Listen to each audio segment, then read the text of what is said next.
behind the scenes of the biggest prize in football.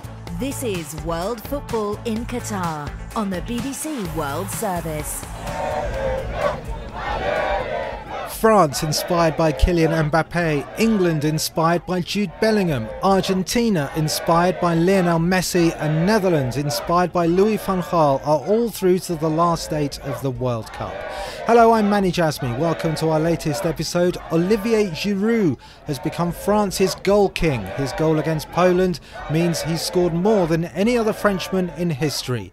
Kylian Mbappe scored twice in that game and he's the youngest player to reach 5 goals in a World Cup since Pelé 64 years ago. These France fans can smell World Cup retention. So happy because France played a very nice game. They were good at defense. Sadly, they took a goal, but how we can say it was a penalty. So it's not always luck with you. And I'm really excited and happy, and I hope France reach the final. Yeah, it's the cock run of France because we were here to support the French team. They did a great job tonight. It was a superb match. So I'm glad that we were there to see it and we win, so we go to the quarter-final. Yeah, well, how was that to see Kylian Mbappe perform like he did and score those goals? Yeah, well, he was really good. We loved also other players, like Griezmann was amazing, he was everywhere, you know. And Olivier Giroud, now just a word on him and his performance, because perhaps we didn't expect to see him at this World Cup. Yeah, this guy is really good. You know, he's made the difference tonight as well, so very technical. England, here we come! Very good. It was, we were expecting, a tough game. It was a tough game, but look, now we know we are in a quarterfinal. Kylian Mbappe is, is one of these major players for the French team. But if nobody gives him a ball, he's not going to score. So what is the most important is also the team behind him that will help him to, to score the games. So France into the quarter-finals, but Japan have never reached the last 8, although this is their 3rd appearance in the last 16 in 4 competitions. They nearly got to the quarter-finals 4 years ago against Belgium, but some naivety let the Belgians come from 2-0 down to win 3-2 in injury time. Sam Sheringham joined the Snappers at Japan's training session. The Japanese players are smiling to a man as they jog past me here at the Al Sadd Sports Club in the late afternoon sun. And why shouldn't they be? They've just beaten Spain and Germany, 2 of the powerhouses of European and world football, to reach the last 16 of the World Cup. So how are they feeling ahead of the showdown with Croatia?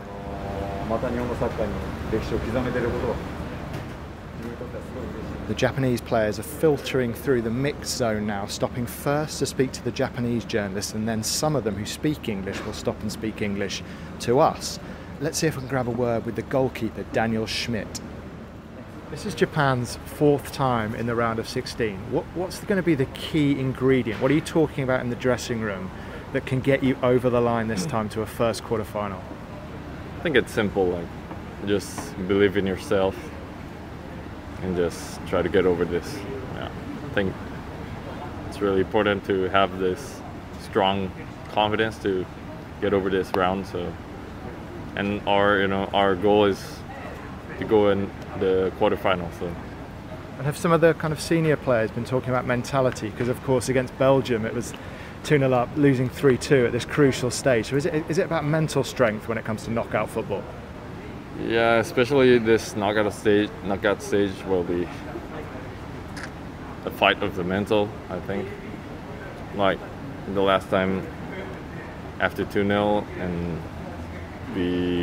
they come back and made it 3-2. I think it was maybe a little bit about tactics, but most of the thing was like mental thing, like after taking the first goal from them, and we got a little bit panicked maybe, so this time we want to make sure that things doesn't happen. Yeah. From one goalkeeper to another, and Eiji Kawashima is representing Japan in his 4th consecutive World Cup. So how does this Japan squad compare to those that came before? It's a big chance for us, big opportunity for us to make another history. And we have some experienced players like me and Yoshida, Nagatomo, and also like players who We never had the World Cup before, but as we have a lot of young players, we've got, I think, more potential than the other World Cups. So we've got good mix with the experience and the young players. I'd say there are well over 100 journalists gathered here, scrambling to grab a few words with one or two of the Japanese players. And among them is Kumi Kinahara. You'll remember we spoke to Kumi after that remarkable victory over Germany. And she's now covered Japan in all 7 of their World Cup appearances. Well placed then to judge this team's chances of reaching the quarterfinals. Well, that's something I really want to see. And then you can't do... I can't say if they can do it, because one thing for sure is the Croatians is we went against one of the best teams in the world, and especially their midfielders are pretty strong, and they've got the style that are hardworking, and I think it's also collective with the combination of individual skills. It's a bit like what we are doing, with the Japan team as well. So it's sort of very interesting match-up between two teams. The one is sort of reaching the top of the world and still powerhouse there, and the other one is trying to be there. But see what's going to happen. One thing's for sure, though, having beaten Spain and Germany, this Japan team have nothing to fear. Doesn't look like they have any fears about it. I think that's a winning over Spain. Has brought something, a new dimension to their mental side. So I think this team is getting stronger and stronger, especially mental side, which is very important. If you want to win the tournament like this, especially in the World Cup, you also it's definitely need you definitely need the techniques and the tactical skills, whatever, for it. But mental side, you can't forget it. So and then they've got it. So mental strength, a mix of youth and experience, and a desire to learn from past mistakes. The perfect recipe to take the Samurai Blue into the last 8? Not long now to find out. Japan played Croatia on Monday. That's Samurai Sam Sheringham reporting from their training session. It wouldn't be a major international competition without Switzerland and their cowbells. Doubt you'll find a more incongruous sound though in the middle of the Qatari desert.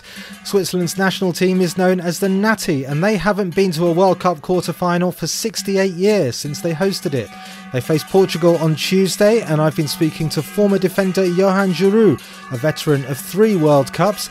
But we began with his old teammate Olivier Giroud and his new French scoring record. Very pleased and not surprised, because Oli had always some great qualities that you see on the training ground, and that that the guy is serious about his craft, a guy who worked a lot.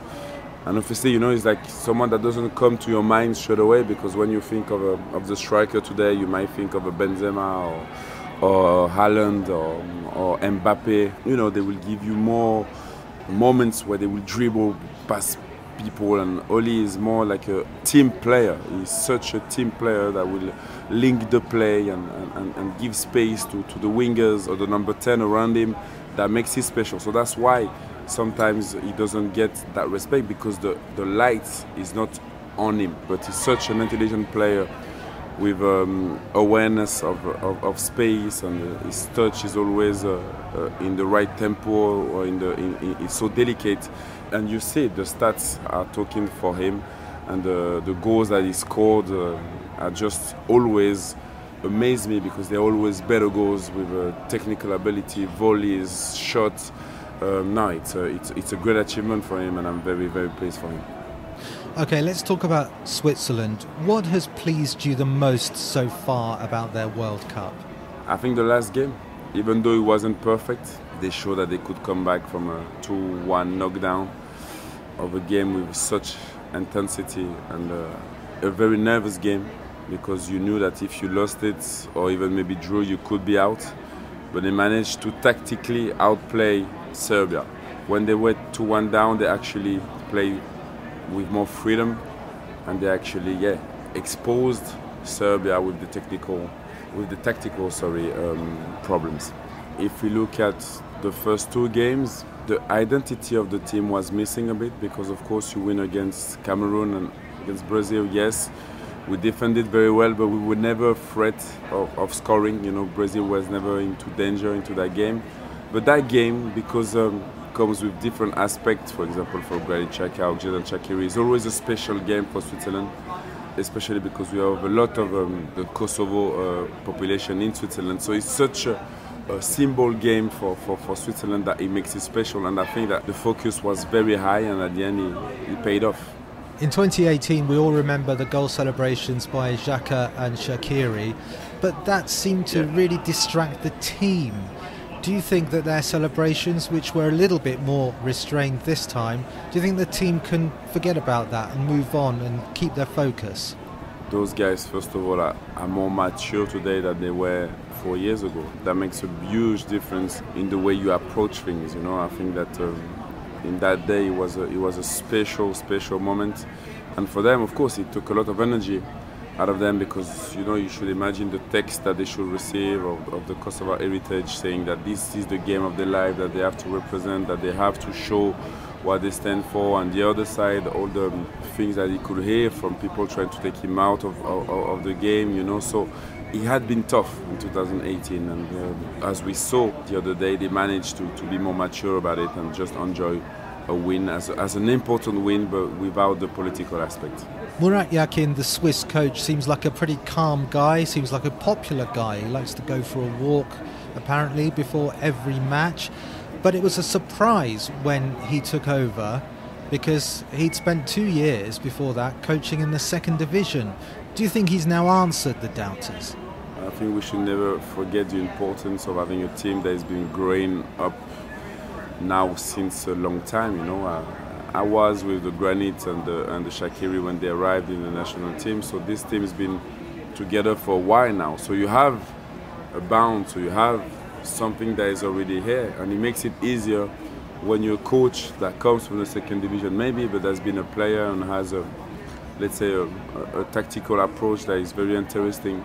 Makes it easier to have players that are more mature as well now. They're playing in big clubs. If you take Granit, who plays in Arsenal, Akanji, who's playing in Man City, you have Embolo that's playing in France, so you have a lot of players that have gained confidence and more maturity. So it goes well with him because he played for the national team, and it's a job that at the moment he's doing very well. You know, they qualified of a tough group. They drew 2 times with the European champion Italy. So now let's see how far he can take this team into this tournament.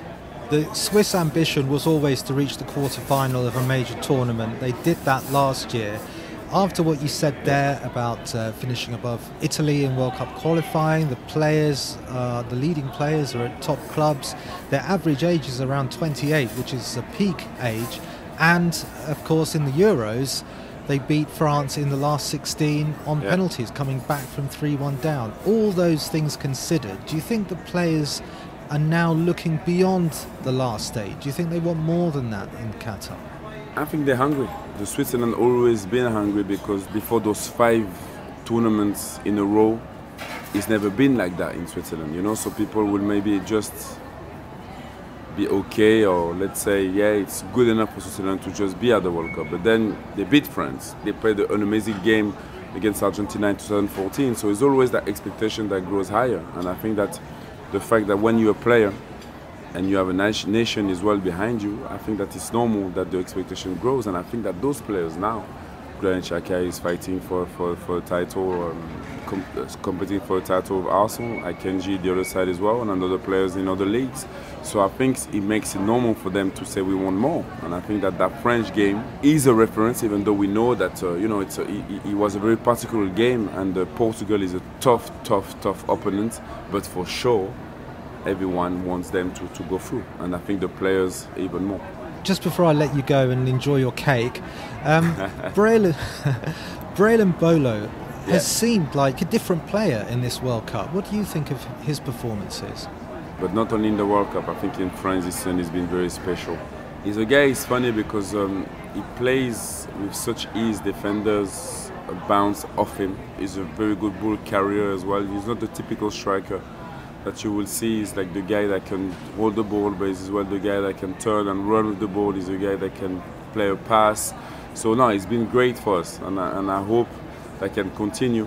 He's going to have to play against Diaz and Pep, that are a bit more experienced than the defense that we played until now, apart from Brazil, where he didn't score.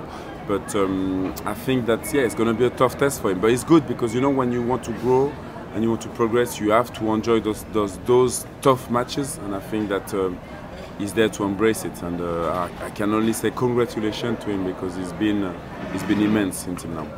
I read a report in one of the Swiss newspapers today which outlined all the fixtures that Switzerland would have until the final, including the final. So they're full of confidence. After 3 World Cups when they've been knocked out in the last 16, how confident are you? Where do you think the Natty will go after Portugal? Home or to the quarter-final? No, it's a tough one because the margin is very, very small. And I think that details will play a huge part in this game. The Portugal team is frightening because they have a lot of firepower up front. And the other thing as well is that the back line of Portugal is well more structured than the Serbian one. So it's a tough one, but I would say that with experience, maybe Portugal will be just a bit too strong. What's your cake? I don't even know. But it looks great. You know, I'm a bit impatient to try and dig in. I understand. I'll let you go and have your cake and eat it. Yoann Giroud, thank you very much indeed for your time and enjoy the game on Tuesday. Thank you very much, Manny. Thank you. Take care.